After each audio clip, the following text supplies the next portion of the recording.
નમસ્તે વિદ્યાર્થી મિત્રો, ગઈકાલે આપણે સંભાવનાના વ્યવહારિક દાખલા શરૂ કરી દીધા, જેની અંદર સ્વાધ્યાયનો ચોથો, પાંચમો, છઠ્ઠો અને સાતમો અને આઠમો આટલા દાખલા આપણે કમ્પ્લીટ કર્યા હતા. આઠમો દાખલો વ્યવહારિક વ્યવસ્થિત દાખલો હતો અને હવે પછીના તમામ દાખલાઓ એ જ રીતના રહેશે. તો વાંચીશું નવમો દાખલો. તો સ્વાધ્યાય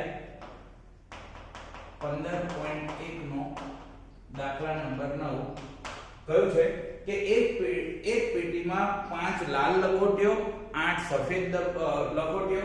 તો લખીશું એક પેટીમાં શું આપેલું છે? 5 લાલ લખોટીઓ છે, તો લખીશું લાલ લખોટી બરાબર 5. પછી લખ્યું છે 8 સફેદ લખોટીઓ, તો લખીશું સફેદ લખોટી બરાબર લખીશું 8. અને ત્યાર પછી 4 લીલી લખોટીઓ છે, તો લખીશું લીલી લખોટી 4 છે. ટોટલ મારીશું તો 8 ને 4 12, 12 માં 5 ઉમેરીશું 17, તો 17 કુલ લખોટી થશે, કુલ લખોટીઓ થશે 5 લાલ અને 13 ને 4 17. હવે આ પેટીમાંથી એક લખોટી યાદચ્છિક રીતે લેવામાં આવે છે, તો આપણે લખી દઈશું કે એક લખોટી યાદચ્છિક રીતે લેવામાં આવે છે. એટલે કુલ પરિણામો કેટલા થઈ જશે? 17. તો આપણે લખીશું કુલ પરિણામો કુલ લખોટી જેટલા થશે, કેટલા? 17.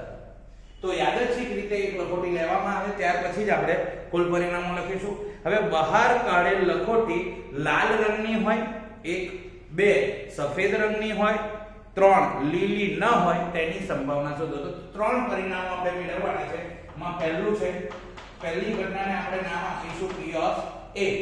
શું છે કે બહાર કાઢેલ લખોટી લાલ હોય તેની સંભાવના. તો લખીશું બહાર કાઢેલ લખોટી લાલ હોય તેની સંભાવના. તો આ માટે આપણે શું લખીશું? સાનુકૂળ પરિણામો.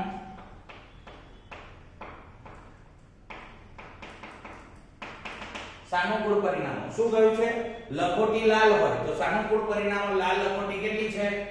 તો કે લાલ લખોટી 5 છે, તો સાનુકૂળ પરિણામો આવશે 5.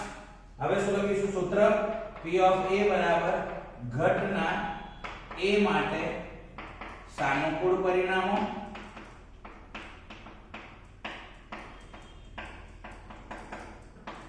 છેદમાં કુલ પરિણામો.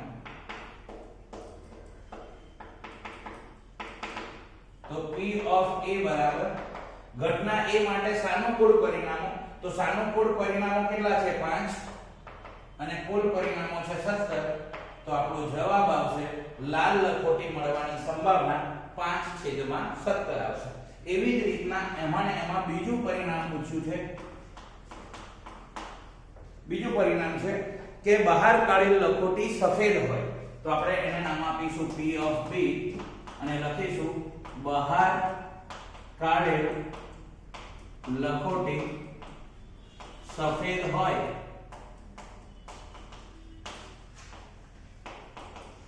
તેની સંભાવના. તો જેની પણ સંભાવના શોધવાની હોય એની માટેના સાનુકૂળ પરિણામો શોધવા પડશે. તો સફેદ લખોટી કેટલી છે? 8. તો સાનુકૂળ પરિણામો શું આવશે? 8. તો આપણે લખીશું સાનુકૂળ પરિણામો. તો બહાર કાઢેલ લખોટી સફેદ હોય, તો સફેદ હોય એના સાનુકૂળ પરિણામો કેટલા છે? 8.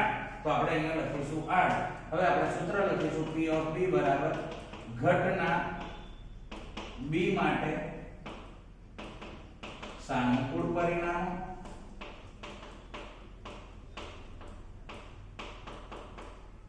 છેદમાં કુલ પરિણામો.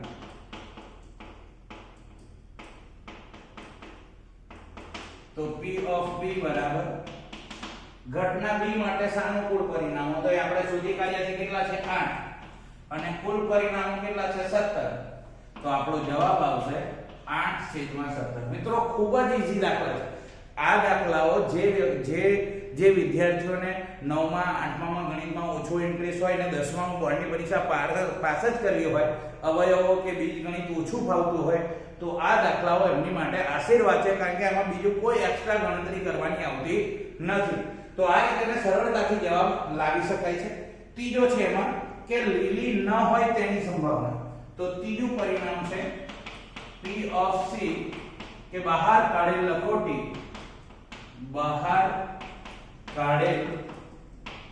લખોટી કેવી ના હોય તો કે લીલી ન હોય તેની સંભાવના લીલી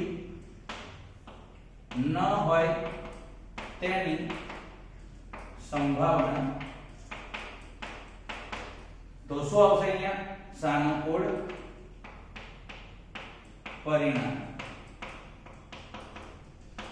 જો આપણને અર્થ ખબર પડશે તો બહુ ઈઝી રહેશે બહાર કાઢેલ લખોટી લીલી ના હોય ખાસ યાદ રાખવાનું છે લીલી ના હોય તો લીલી ના હોય એનો મતલબ શું કેવી હશે તો કે લાલ અને સફેદ હશે લીલી ના હોય એનો મતલબ આપણે અહીં લખીશું લખોટી લીલી ના હોય એનો મતલબ લાલ અથવા સફેદ હશે આનો મતલબ શું થશે લાલ અથવા સફેદ તો લાલ કેટલી છે 5 અને સફેદ કેટલી છે 8 તો 5 + 8 એટલે ટોટલ 13 થશે સાનુકૂળ પરિણામ અહીંયા અર્થ સમજવાનો છે લીલી લખોટી ના હોય તો લીલી સિવાયની હોય તો લીલી સિવાયની કોણ છે લાલ અને સફેદ તો લાલ અને સફેદ નું લખીશું તો P of C ઘટના C માટે સાનુકૂળ પરિણામો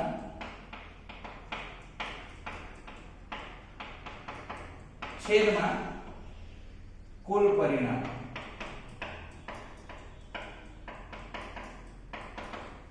તો P of C ઘટના C માટે સાનુકૂળ પરિણામો આપણે ગણી કાઢ્યા છે તે અને કુલ પરિણામો આપણને ખબર છે 17 તો આ રીતે સાનુકૂળ પરિણામો અને કુલ પરિણામોના ગુણોત્તર પરથી સરળતાથી સંભાવના મળી જાય છે ત્યાર પછી મિત્રો 10મો દાખલો છે કે એક ગલ્લામાં 50 પૈસાના 100 સિક્કા રૂપિયા 1 ના 50 સિક્કા 2 રૂપિયાના 20 સિક્કા અને 5 રૂપિયાના 10 સિક્કા છે તો આપણે એને વ્યવસ્થિત પહેલા લખી દઈશું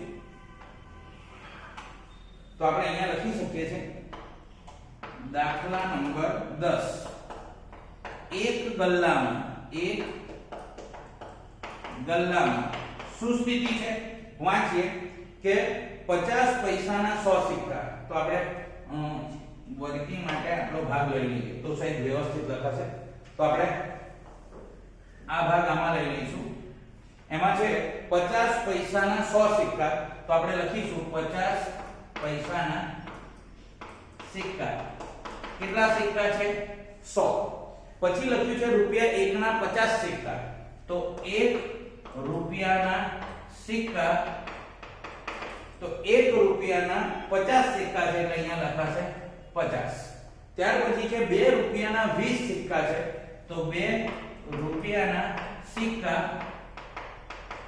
તો 2 રૂપિયાના 20 સિક્કા છે તો અહીંયા લખીશું 20 અને 5 રૂપિયાના 10 સિક્કા છે તો 5 રૂપિયાના સિક્કા તો અંદર 10 સિક્કા છે તો કુલ સિક્કાની સંખ્યા મળી જશે ફરીથી 50 પૈસાના 100 1 રૂપિયાના 50 2 રૂપિયાના 20 અને 5 રૂપિયાના 10 સિક્કા છે તો આપણે ટોટલ કરી દઈશું 100 ને 5 150 ને 20 170 અને 10 180 કુલ સિક્કા થયા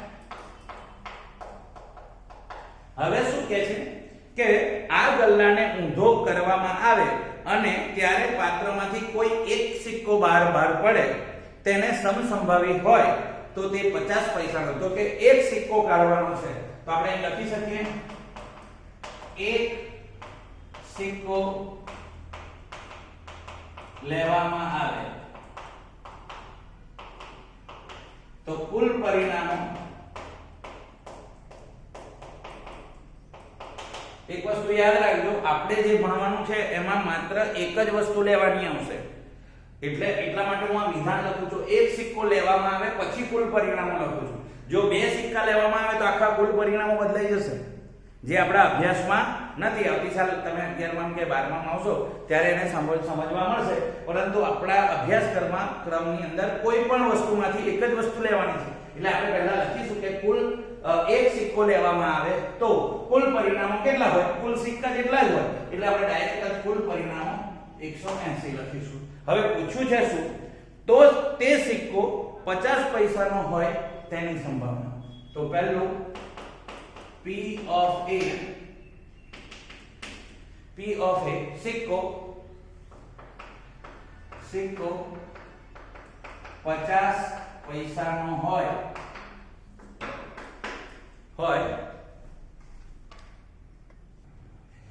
તો સિક્કો 50 પૈસાનો હોય તેની સંભાવના. તો શું લખીશું, પહેલા લખીશું સાનુકૂળ પરિણામો. તો 50 પૈસાના કેટલા સિક્કા છે, તો આપણી પાસે 100 સિક્કા છે, તો સાનુકૂળ પરિણામો થશે 100. હવે આપણે સૂત્ર લખીશું P of A બરાબર ઘટના A માટે સાનુકૂળ પરિણામો છેદમાં કુલ પરિણામો. તો P of A બરાબર સાનુકૂળ પરિણામો કેટલા છે 100 અને કુલ પરિણામો કેટલા છે 180. શૂન્ય ગયા બે ભાગ ચલાવશે, 2 5 10 2 9 18 એટલે જવાબ આવશે 5/9. એવી જ રીતના એમાં બીજો પ્રશ્ન છે કે 5 રૂપિયાનો સિક્કો ન હોય તેની સંભાવના. બહુ સરસ વિધાન છે જેને આપણે P of B કહીશું. 5 રૂપિયાનો સિક્કો ન હોય તેની સંભાવના. તો સૌપ્રથમ લખાશે શું, સાનુકૂળ પરિણામો. સાનુકૂળ પરિણામો. હવે 5 રૂપિયાનો સિક્કો ન હોય તો 5 રૂપિયાનો સિક્કો ના હોય એટલે 5 નો સિક્કો ના હોવો જોઈએ, તો કોનો હશે 50 પૈસાનો, 1 રૂપિયાનો અને 2 રૂપિયાનો. તો એ લખાશે 50 પૈસાનો વત્તા 1 રૂપિયાનો વત્તા 2 રૂપિયાનો. તો 50 પૈસાના કેટલા સિક્કા 100 વત્તા 1 રૂપિયાના 50 અને 2 રૂપિયાના 20. તો બધાનો ટોટલ થશે 170. બરાબર. તો હવે આપણે સૂત્ર લખી દઈશું. આ આપણું મળી ગયું સાનુકૂળ પરિણામો. તો લખીશું P of B બરાબર ઘટના B માટે સાનુકૂળ પરિણામો છેદમાં કુલ પરિણામો. તો P of B બરાબર ઘટના B માટે સાનુકૂળ પરિણામો કેટલા છે 170 ભાગ્યા કુલ પરિણામો. તો કુલ પરિણામો આપણને ખબર હશે કેટલા છે 180. 180 શૂન્ય શૂન્ય જશે તો 17/18 આ એનો જવાબ આવશે. તો મિત્રો આ રીતે બહુ ઈઝી વે. હવે તમને ખ્યાલ આવી ગયો હશે કે પહેલા શું શોધવાનું, તો કે જે વિગત આપી હોય એની કુલ લખી દઈશું, તેમાંથી જે એક વિગત એક વસ્તુ લેવાની હોય એ લખ્યા પછી કુલ પરિણામો લખશું, જેને શોધવાનું છે એને નામ આપીને એની સંભાવના લખશું, પછી સાનુકૂળ પરિણામો અને સૂત્ર મૂકી પછી ડાયરેક્ટ કિંમત મૂકવાની. ખૂબ જ ઈઝી દાખલા છે. આના મેં ડાયરેક્ટ જ પાઠ્યપુસ્તકના સ્ટાર્ટ કર્યા, પરંતુ આના પાસાને લઈને પણ ઘણા રીતના દાખલા હોય છે. હવે આપણે આગલો દાખલો જોઈશું. મિત્રો 11મો દાખલો જોઈશું. હવે દાખલા નંબર 11, જેમાં પૂછ્યું છે કે ગોપી પોતાના માછલી ઘર માટે દુકાનમાંથી માછલી ખરીદે છે. દુકાનદાર મોટી ટાંકીમાં યાદચ્છિક રીતે ટાંકીમાંથી માછલી કાઢે છે. હવે આ ટાંકીમાં 5 નર માછલી 8 માદા માછલી છે. બરાબર. તો બે પ્રકારની. તો લખીશું ટાંકીમાં માછલી છે, ટાંકીમાં અલગ અલગ માછલી છે. અંદર લખ્યું છે 5 નર માછલી છે. તો નર માછલી કેટલી છે 5 અને 8 તો માદા માછલી છે 8, બરાબર. તો ટોટલ મારીશું 8 ને 5 13, આ થઈ કુલ માછલી, બરાબર. હવે લખ્યું છે કે ગોપીમાંથી ખરીદે દુકાનદાર મોટી ટાંકીમાંથી યાદચ્છિક રીતે એક માછલી બહાર કાઢે છે. તો આપણે લખીશું યાદચ્છિક રીતે એક માછલી બહાર કાઢે છે માટે શું થશે? તો કે P of અહીં લખવાનું આપણે શું લખીએ છે? કુલ પરિણામો. તો કુલ પરિણામો કેટલા આવશે? કુલ માછલી જેટલા 13. હવે એમાં બહાર કાઢેલ માછલી નર માછલી હોય તેની સંભાવના શોધો.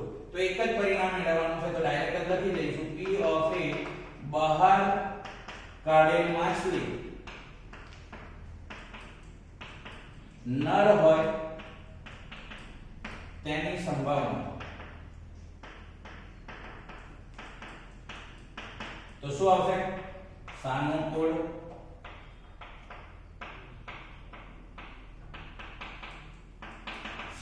પરિણામો.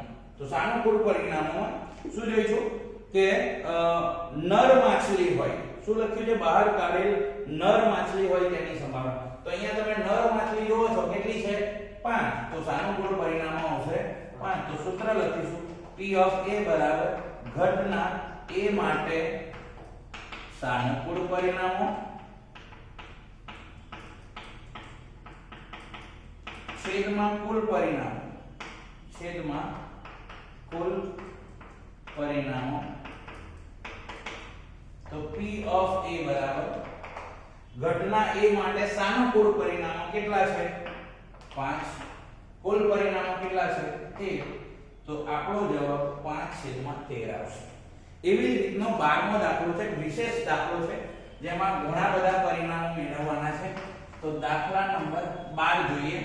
12મા દાખલામાં કહ્યું છે કે એક તકની રમતમાં ગોળ ફરતું એક તીર હોય છે, જેમાં 1 2 3 4 5 6 7 8 માંથી કોઈ એક સંખ્યા પાસે નિર્દેશ કરતું તે અટકે છે. તો અહીંયા બહુ સરસ છે. આપણે આકૃતિ દોરીશું તો વધારે મજા આવશે. તો આકૃતિ દોરીશું.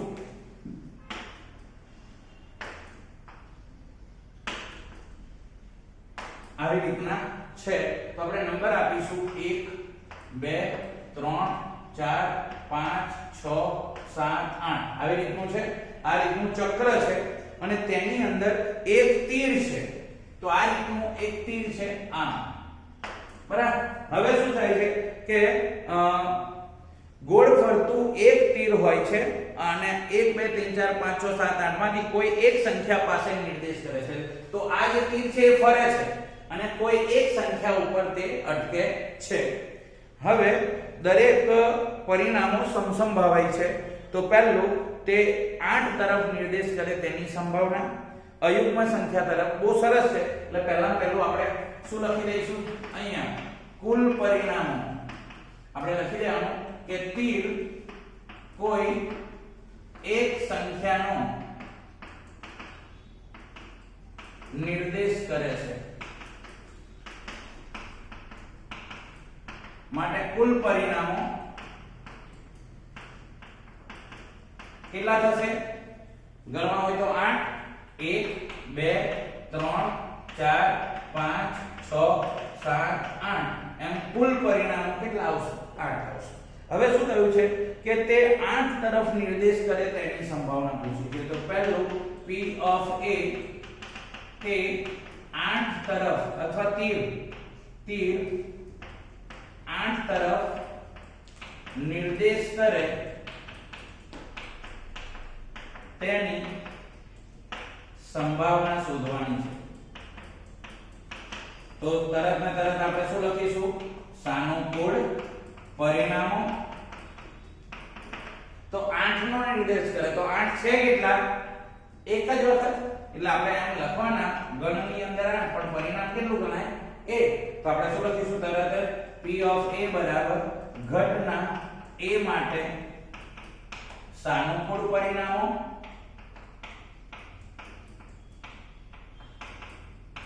છેદમાં કુલ પરિણામો લખીશું. તો P of A બરાબર ઘટના A માટે સાનુકૂળ પરિણામો, તો સાનુકૂળ પરિણામો કેટલા છે 1 અને કુલ પરિણામો કેટલા છે 8, તો આપણો જવાબ 1/8 હશે. એવી જ રીતના અયુગ્મ સંખ્યાનો નિર્દેશ કરે તેની સંભાવના. તો બીજું પરિણામ પૂછ્યું છે P of B, શું લખ્યું છે અયુગ્મ સંખ્યાનો નિર્દેશ કરે, તો તીર અયુગ્મ સંખ્યાનો નિર્દેશ કરે તેની સંભાવના લખીશું. તો આ રીતે પહેલા જે શોધવાનું છે એને આપણે a b એવા નામ આપીને આ રીતે દર્શાવીશું. હવે તરત જ શું લખવાના છે સાનુકૂળ પરિણામો.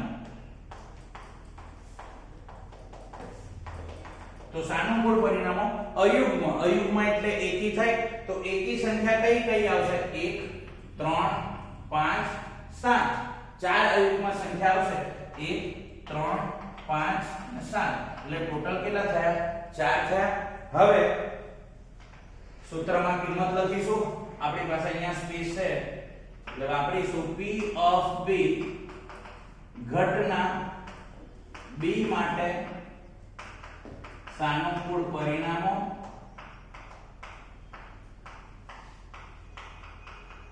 છેદમાં કુલ પરિણામો.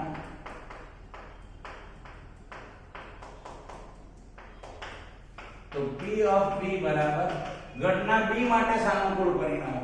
તો સાનુકૂળ પરિણામો કેટલા મળ્યા છે 4, તો આપણે લખીશું 4 છેદમાં કુલ પરિણામો કેટલા છે 8, એટલે 4/8 એટલે શોર્ટમાં 1/3 અથવા 0.5 પણ કરી શકાય. ત્યાર પછી મિત્રો ત્રીજું છે 2 કરતા મોટી સંખ્યાનો નિર્દેશ કરે. તો ત્રીજું પરિણામ જેને આપણે કહીશું ઘટના નંબર C નામ આપીશું. શું લખીશું 2 કરતા મોટી સંખ્યાનો નિર્દેશ કરે. તો 2 કરતા મોટી સંખ્યાનો નિર્દેશ કરવાની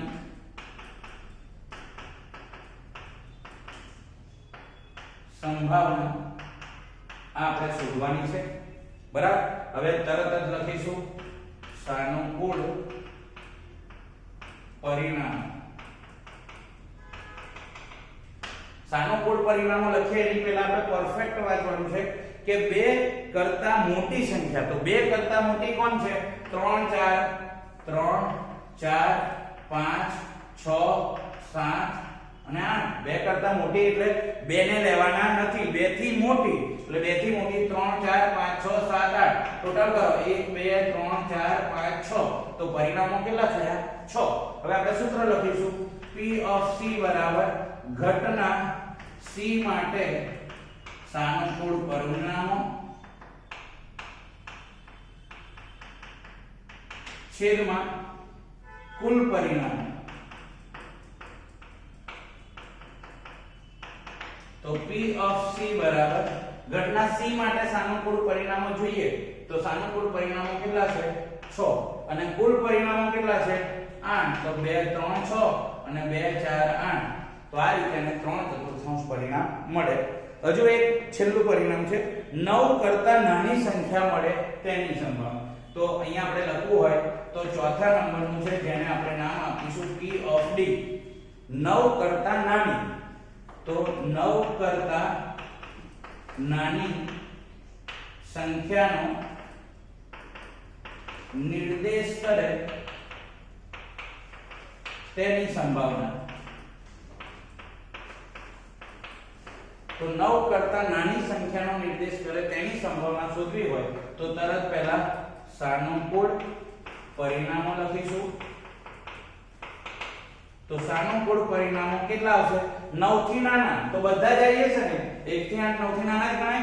તો શું લખીશું 1 2 3 4 5 6 7 8, એટલે 9 થી નાના કેટલા પરિણામો મળે છે 8. હવે આને આપણે સૂત્રમાં મૂકીશું. તો મિત્રો હવે આનું સૂત્ર લખીશું P of D બરાબર ઘટના D માટે સાનુકૂળ પરિણામો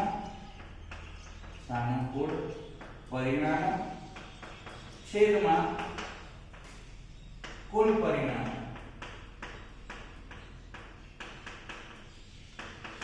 તો P of D is equal to ઘટના D માટે સાનુકૂળ પરિણામો આપણે શોધી કાઢ્યા 8 અને કુલ પરિણામો પણ 8 છે. તેથી P of D એ એટલે આને આપણે ચોક્કસ ઘટના કહી શકીએ છીએ. આવી જ રીતનો 13મો દાખલો છે. બરાબર? તો 13મો દાખલો લઈ લઈએ કે એક પાસાને એકવાર ફેંકવામાં આવે છે. તો આપણે પાસાને ફેંકતા તો આપણને પાસાને ફેંકતા મળતા પરિણામો કુલ પરિણામો. તો કુલ પરિણામો પાસાને ફેંકો તો કયો મળે? કાં તો 1 કાં તો 2 કાં તો 3 કાં તો 4 કાં તો 5 કાં તો 6. એટલે કુલ પરિણામો જ્યારે પાસો ઉછાળો તો 6 અને સિક્કો ઉછાળો તો 2. હવે આ થયા કુલ પરિણામો. હવે પૂછ્યું છે કે અવિભાજ્ય સંખ્યા મળે તેની સંભાવના. તો પહેલું છે P of A અવિભાજ્ય સંખ્યા મળવાની સંભાવના. તો સાનુકૂળ પરિણામો લખીશું. તો સાનુકૂળ પરિણામો કેટલા થાય મિત્રો? તો ખાસ યાદ અવિભાજ્ય સંખ્યા. તો અવિભાજ્ય ઘણા બધા એકને અવિભાજ્ય સંખ્યા સમજે છે, પરંતુ એક વિભાજ્ય પણ નથી, અવિભાજ્ય પણ નથી, એ વિશિષ્ટ છે. તો સૌથી નાની અવિભાજ્ય સંખ્યા કોણ છે? 2. અને યાદ રાખજો 2 એકલી જ એવી સંખ્યા છે જે બેકી છે ને અવિભાજ્ય છે. બરાબર? તો 2, ત્યાર પછી અવિભાજ્ય આવશે 3 અને ત્યાર પછી આવશે 5. એટલે ટોટલ 3 સંખ્યા છે એ અવિભાજ્ય છે. તો આપણે શું લખીશું? 3 પરિણામો મળી ગયા. તો P of A બરાબર ઘટના A માટે સાનુકૂળ પરિણામો છેદમાં કુલ પરિણામો. તો P of A બરાબર ઘટના A માટે સાનુકૂળ પરિણામો કેટલા મળ્યા? 3 અને કુલ પરિણામો કેટલા છે? 6. તો 3 દુ 6 1 તૃતીયાંશ એટલે 0.5 આ એનો જવાબ મળશે. ત્યાર પછી એમાં ને એમાં બીજો પ્રશ્ન પૂછ્યો છે. હા, હું દરેકમાં ABC લખું છું એનો મતલબ ઘટનાનું નામ ABC આપવું એવું જરૂરી નથી. બરાબર? તો એની બદલે તમે XYZ નામ આપવું હોય તો પણ આપી શકાય છે. બીજું પૂછ્યું છે 2 અને 6 વચ્ચેની સંખ્યા હોય. તો 2 અને 6 વચ્ચેની સંખ્યા હોવાની સંભાવના. તો શું આવશે? સાનુકૂળ પરિણામો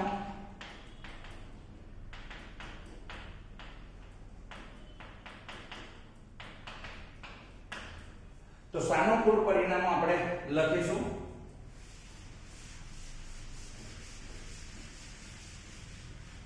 સાનુકૂળ પરિણામો લખીશું. તો સાનુકૂળ પરિણામો કોણ આવશે?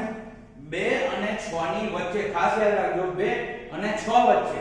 તો 2 અને 6 વચ્ચે કોણ આવશે? 3 4 અને 5. 3 4 અને 5 એટલે ટોટલ કેટલા આવશે? 3. ફરીથી એનું એક સૂત્ર P of B બરાબર ઘટના B માટે સાનુકૂળ પરિણામો છેદમાં કુલ પરિણામો. તો P of B બરાબર સાનુકૂળ પરિણામો ગણ્યા કેટલા? 3 અને કુલ પરિણામો આપણે પહેલા જ લખી દીધા છે 6. તો 3 છેદમાં 6 થશે એટલે 3 દુ 6 એટલે આ પણ 0.5 જ આવશે. ત્રીજું પૂછ્યું છે અયુગ્મ સંખ્યા મળવાની સંભાવના. બરાબર? અયુગ્મ.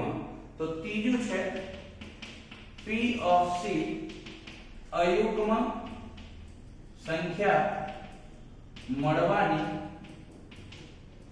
સંભાવના તરત જ આપણે શું લખવાનું છે સાનુકૂળ પરિણામો તો આપણે 6 પરિણામો દેખો આમાં અયુગ્મ કોણ છે ખાસ પૂછ્યું છે અયુગ્મ એટલે એકી સંખ્યા તો 1 3 અને 5 તો 1 3 અને 5 એટલે પરિણામ કેટલા મળશે 3 હવે ત્રણેયના જવાબ સેમ આવ્યા છે તો શું લખીશું P of C ઘટના C માટે સાનુકૂળ પરિણામો છેદમાં કુલ પરિણામ તો P of C બરાબર C માટેના સાનુકૂળ પરિણામો કેટલા છે 3 અને કુલ પરિણામો છે 6 તો 3 2 6 0.5 તો મિત્રો આ રીતે આગળના દાખલા જોઈશું આવતીકાલે આગળ જોઈશું આજે આપણે રાખ્યું છે નમસ્તે જય હિન્દ